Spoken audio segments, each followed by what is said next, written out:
Now, we also know that since the diameter is 2 times the radius, then the formula can also be 2 pi r, which is what most people use. And we're going to use that here because we're not given the diameter, we are given the radius.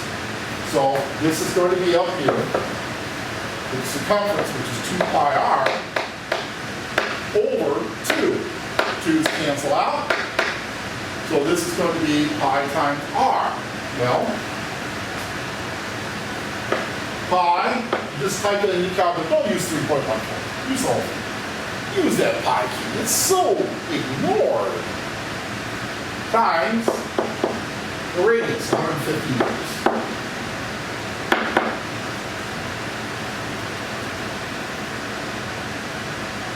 So, you should get 407 meters when you round out to 3 significant figures. Okay? Right. Let's take a look at problem number 5.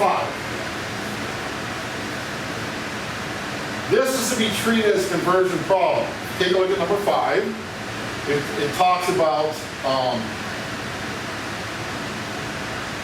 the amount of time it's going to take to drain 500 cc's or 500 milliliters of a substance into a person if it's dripping at 4 milliliters per minute. Okay, so we're going to treat this as a conversion problem. I changed the 500 cc's to 500 milliliters because chemistry says I can. 1 cc, 1 milliliter, same thing. We talked about that in Chem 1. And Chem 2 to a certain degree, which is equal to half a liter. So, and that's what we're given, is half a liter. So we're going to use the 500 milliliters for that. And then we're going to use the labels to convert the milliliters to minutes, right? Excuse me. So, we've got 500 milliliters times, and then this is going to be 1 minute over 4 milliliters. Because in this sense, they are equal to each other. We lose a milliliter of liquid for every, or 4 milliliters of liquid for every minute. Milliliters cancel out, which is what we want, and this will give us 125 minutes. So in about 2 hours, you run out of this stuff. Okay? Number 7a is the next thing we're going to look at here.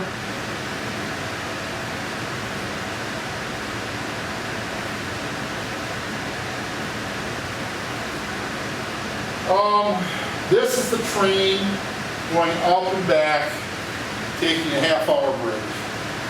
The question is, what is the average velocity, or not velocity, not me here, the average speed of the train during that time? So, in order to find the average speed, we need total distance over the total time. So d tot over t dot. Sounds so nice.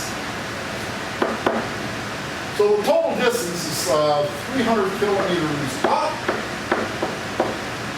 plus 300 kilometers back.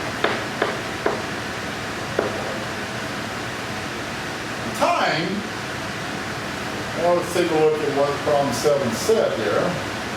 7a. It says the time for the first half, well, it was traveling at 75 kilometers per hour. So we've got to convert the kilometers and the kilometers per hour. So let's take a look at t-top here. Let's take a t, we'll call this t-op, or and that's going to be 300 kilometers of distance times, and we're going to change this to figure out the time.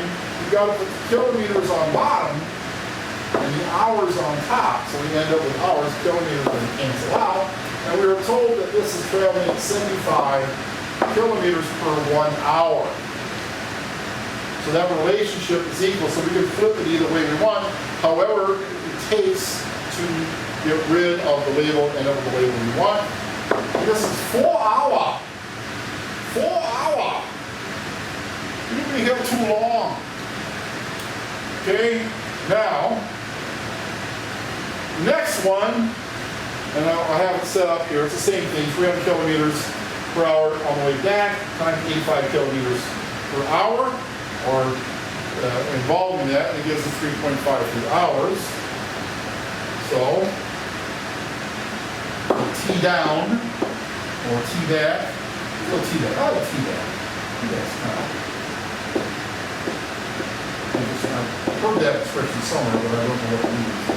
300 kilometers times 1 hour over 85 kilometers equals, I believe I said 3.53 hours.